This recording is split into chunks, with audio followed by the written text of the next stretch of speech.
செய்திகள் தொடர்கின்றன. படிப்பினைகள் மற்றும் நல்லிணக்கத்துக்கான ஜனாதிபதி ஆணைக்குழு 3வது நாளாகவும் மீண்டும் கூடியது. லட்சுமண் கதிர்காமர் சர்வதேச உறவுகள் மற்றும் தந்திரோபாய கல்வி நிறுவனத்தில் இன்று காலை அமர்வு இடம்பெற்றது. 2002ஆம் ஆண்டு பிப்ரவரி 21ஆம் தேதியிலிருந்து 2009ஆம் ஆண்டு மே 19ஆம் தேதி வரை இடம்பெற்ற சம்பவங்கள் குறித்து விசாரணை செய்து அறிக்கை வெளியிடுவதற்காக இந்த ஆணைக்குழு நியமிக்கப்பட்டுள்ளது.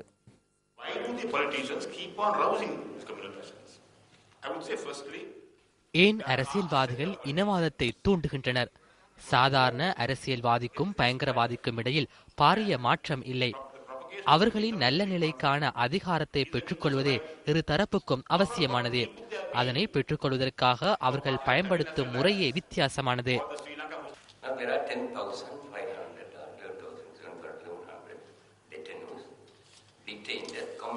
10,000க்கும் 11,000க்கும் இடைப்பட்டோரே தடுத்து வைக்கப்பட்டுள்ளனர்.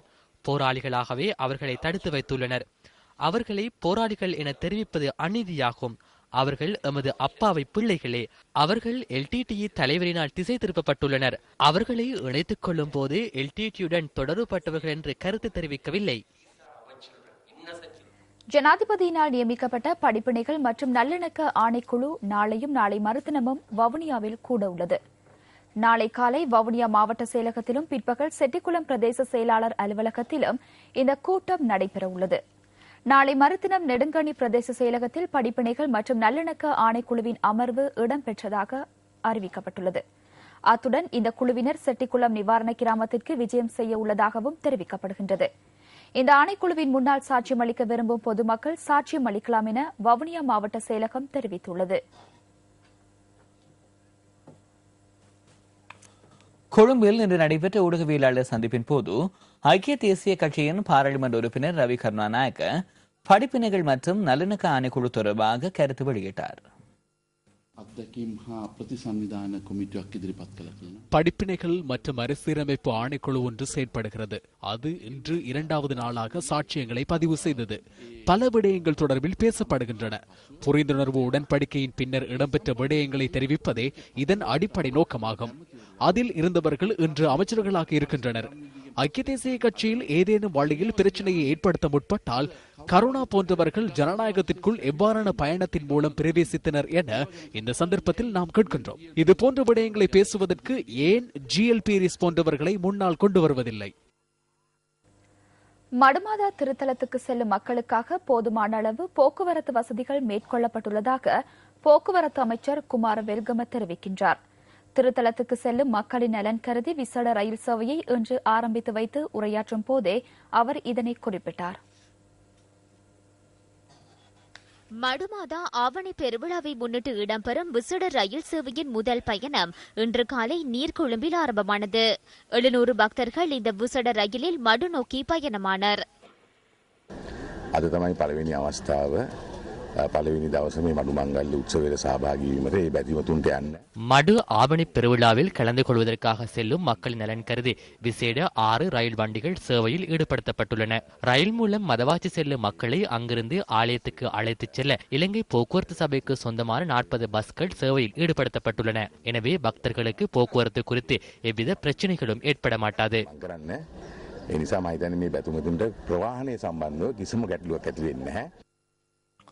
புனித ரமலான் விசேட தொகுப்பு அடுத்து.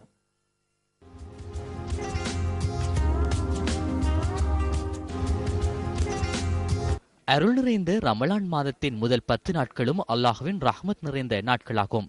யார் நன்மையை நாடியவராகவும் உறுதியான நம்பிக்கையோடும் ரமலான் மாதத்தில் நோன்பு நோட்கின்றாரோ அவரின் முன்னைய பாவங்கள் அனைத்தும் மன்னிக்கப்படும் என நபியவர்கள் கூறியுள்ளார்கள். அதிகாலை நிறமான சஹர் வேளையில் உணவை உட்கொண்டு புனித நோன்பை நோட்கும் முஸ்லிம்கள் மாலை நிறமான இஃப்தார் வேளையில் மஹ்ரிபுடைய பாங்கோலி கேட்டவுடன் நோன்பை திறக்கின்றனர்.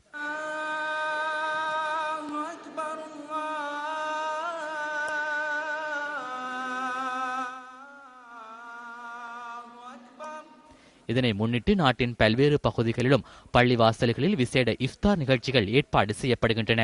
ஹிஜ்ரி 1431 ஆண்டுக்கான புனித ரமலான் மாதத்தின் முதல் நோன்பை திறப்பதற்காக எமது வானொலி சேவையான சக்தி FM ஏற்பாடு செய்திருந்த இஃப்தார் நிகழ்ச்சி சாய்ந்தமருது ஜும்மா பள்ளிவாசலில் நேற்று நடைபெற்றது. நேற்றைய இஃப்தார் வேளையில் பள்ளிவாசல் இடம்பெற்ற நிகழ்ச்சிகள் சக்தி வானொலியூடாக நேரடியாக ஒளிபரப்பு செய்யப்பட்டது. நோன்பாளியொருவரை நோன்பு திறக்க வைத்தல் பெரும் நன்மைகளை தேடித்தரும் ஒரு விடயம் என இஸ்லாம் கூறுகின்றது. அதன் அடிப்படையில் சக்தி FM ஏற்பாடு செய்துள்ள மற்றொரு இஃப்தார் நிகழ்ச்சி இன்று சம்மாந்துறையில் இடம்பெற்றது.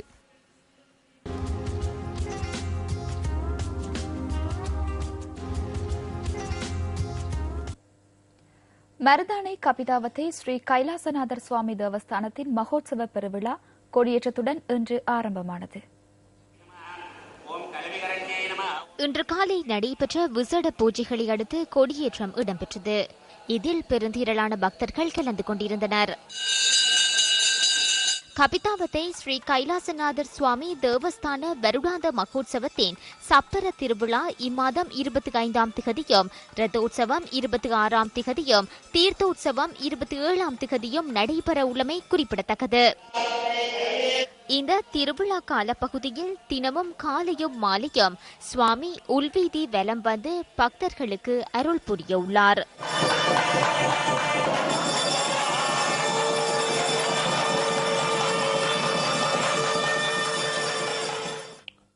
தம்புள்ளையில் இன்று நடைபெற்ற கூட்டம் ஒன்றில் கலந்து கொண்டு கருத்து தெரிவித்த பாராளுமன்ற உறுப்பினர் சஜித் பிரேமதாச,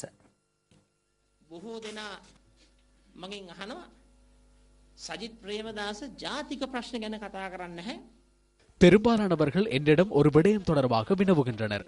சஜித் பிரேமதாச தேசிய பிரச்சனைகள் தொடர்பாக பேசுவது இல்லை என்றும், கான்கிரீட் வீதிகள், சேதமடைந்த வீதிகள் மற்றும் அம்மாந்தோட்டை மாவட்ட விவசாயிகள் தொடர்பாகவே பேசுவதாக பலர் கூறுகின்றனர். அவ்வாறானவர்களுக்கு நான் கூறுவது என்னவென்றால், அதாவது வாக்களித்தவர்கள் யார் என்பது எனக்கு தெரியும். 2004ஆம் ஆண்டு அனைத்து மாவட்டங்களிலும் ஐக்கிய தேசிய கட்சியில் இருந்து பாராளுமன்றத்திற்கு தெரிவானவர்களின் எண்ணிக்கை குறைந்த போதிலும் அம்மாந்தோட்டை மாவட்டத்தின் 2 உறுப்பினர் பதவிகளும் பாதுகாக்கப்பட்டன.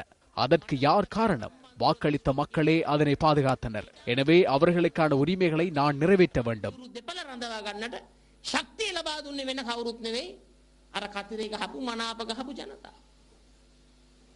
මම ඒ අය වෙනුවෙන් යුතුයකම් ඉෂ්ට කරනවා.